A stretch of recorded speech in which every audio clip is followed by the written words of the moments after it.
Welcome to another beautiful day in the neighborhood. One of the things that I liked about the Amico wasn't just the initial coverage, but the secondary coverage. And that goes the same with Karl Jobst. It's not just the initial of him losing to Billy, but how people react to it and the coverage that comes from that. For example, Gen X Gamer's coverage of Karl Jobst and Billy Mitchell. Now I covered a little bit about them as well, but I definitely don't have a whole series of videos dedicated to that subject alone, like Gen X Gamer does. And quite honestly, I've actually been enjoying the coverage myself. So much so that I even recommended his channel if people wanted to know the nitty-gritty of what's going on in that whole saga. But it has come to my attention that there's more than meets the eye here. There's more to dig within this rabbit hole. After watching a series of Gen X Karl Jobst videos, another creator was recommended to me by the name of Persephone Vander Ward that goes on to show how Karl Jobst is a racist and has a history of racism going back to 2019. One example is Karl Jobst using an Elon Musk Nazi salute unironically, something that I touched on this channel before, calling out people and creators who have also posted this unironically.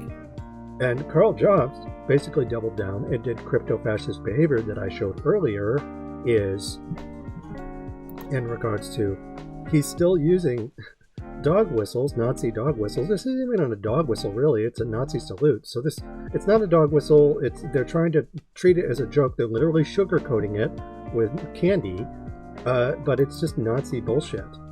Now I knew about Karl Jobst trying to be a dating guru, trying to scam poor lonely fools that way. And of course how he allegedly, misled people in order to get donations so he can have a defense fund against Billy Mitchell. But I didn't know about his racism. And that's something I just can't brush aside. But that's just me. It seems like Gen X Gamer doesn't have a problem with it. Doesn't have a problem with milking the udders, so long as none of the milk splashes on himself. Or so that's the way it seems. And that's actually what he's being called out for. So you can talk about like sexism, for instance, that's good, but you also want to talk about these other things, and you want to talk about them openly and nakedly, because right now we are living in fascist times. And this brings us to Gamer X and LUS. And these are people who have acknowledged the fact that Karl Jobst is racist. So the first thing we're going to do is we are going to talk about how they acknowledge it, but then that they don't want to talk about it. They are kind of being cowardly about it, and I can understand perhaps why to a certain extent. They are both non-white and they are assimilating.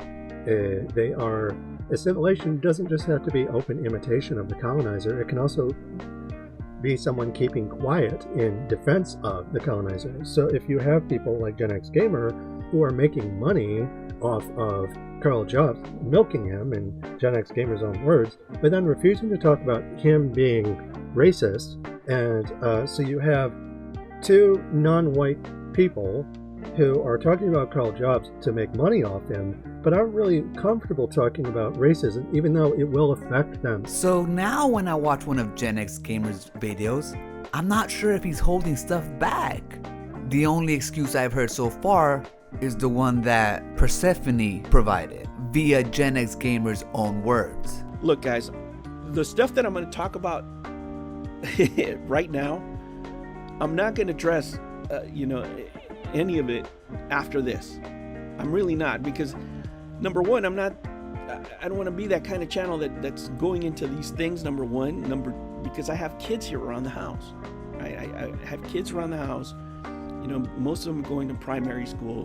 I just don't want to be discussing these kind of things around the house. I have 5 or 10 minutes to, clown a little bit, keep it lighthearted for your entertainment, right? But since you guys have been asking me about this, I'm going to address it here. And at no other time. I don't really want to talk about the things that Karl was into in his past because they're so dark. Whether it comes to his political views, whether he's a fan of people that lived in the 1930s in Germany, the Swazies. This is Black Skin, White Masks by Frantz Fanon. You're assimilating. Oh, we can't talk to our own kids, our own non-white children about racism. Why not? It's in their best interest, because if fascism continues to happen, which it will, it is going to affect you and your children negatively. Now, at the end of the day, I don't know who's right. I know that if I come across racism, especially in the gaming community that I'm part of, I call it out. If it come across my feed anywhere, I call it out. But that's just me, because that's what I believe in. I also don't believe that everybody has to be an activist with their content. If they only want to focus on the jokes and the lighter side of it, it's their prerogative.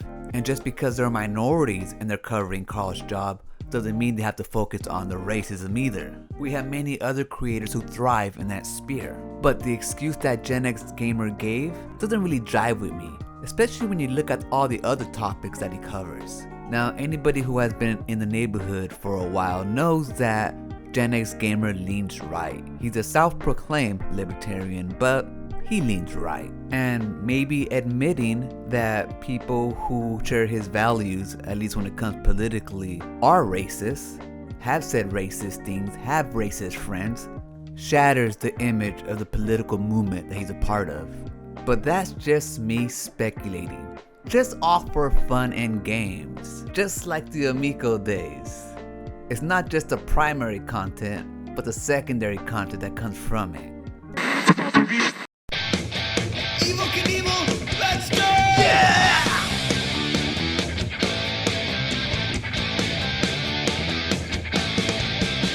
Tommy Tallarico sucks! All your money up! Tommy Tallarico sucks! All your money up! Tommy Tallarico sucks all your money, yes he does, but now the well is drying up because everybody's catching on. This is just a fucking scam. And everybody who supported this will look like dorks. Hey guys, you better hurry up. Because Sudesh, he wants his fucking cash! Tommy Tallarico sucks! All your money up! Tommy Tallarico sucks! All your money up!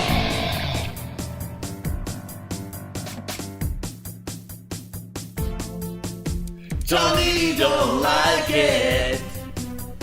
Troll amigo, trolling amigo. Tommy don't like it. Trolling amigo, troll amigo.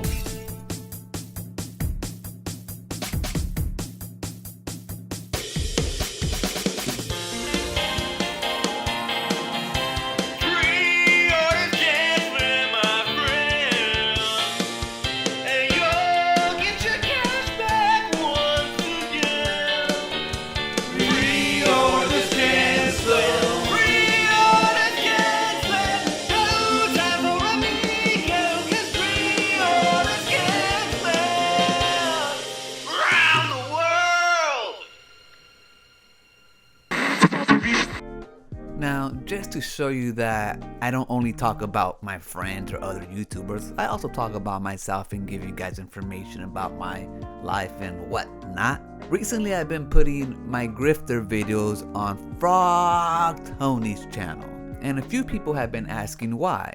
So I figured I owe it to my subscribers, especially the ones that subscribe for that content, a reason. And at the end of the day, I got nothing to hide, so why not just tell you the truth? We have the Rector Show. How come it's not on your channel? And I replied, 2 reasons. First, I don't want my channel to center around the grifters. I'd rather focus on other topics and get subscribers that aren't necessarily focused solely on culture wars. Second, Frog Tony believes in compensating people for their contributions to his channel, comics, art, and so on. So it's a win-win-win. He gets content, I get compensated, and I still get to vent about stupid stuff the grifters cry about each week. So yeah, there you have it. I don't necessarily want my whole channel to center around the grifters. And quite honestly, just even covering them that much is exhausting. You see what they do. But like I said, Frog Tony wants this content on his channel. It's a win-win. And I'll keep on putting it on his channel until he doesn't want it on his channel anymore. And there is pushback, because anybody who's been around the neighborhood knows that Frog Tony is also conservative and he leans right. So it would be safe to assume that a lot of his subscribers lean that way too. And given that I like to poke fun at the right for their stupidity, I might rub people the wrong way sometimes. So I completely understand if one day he asks me to stop putting content on his channel. And I'll totally be fine with that. And it'll no way come between our relationship whatsoever. Because at the end of the day, it's all just part of the game. And he'll always be one of the homies from the neighborhood.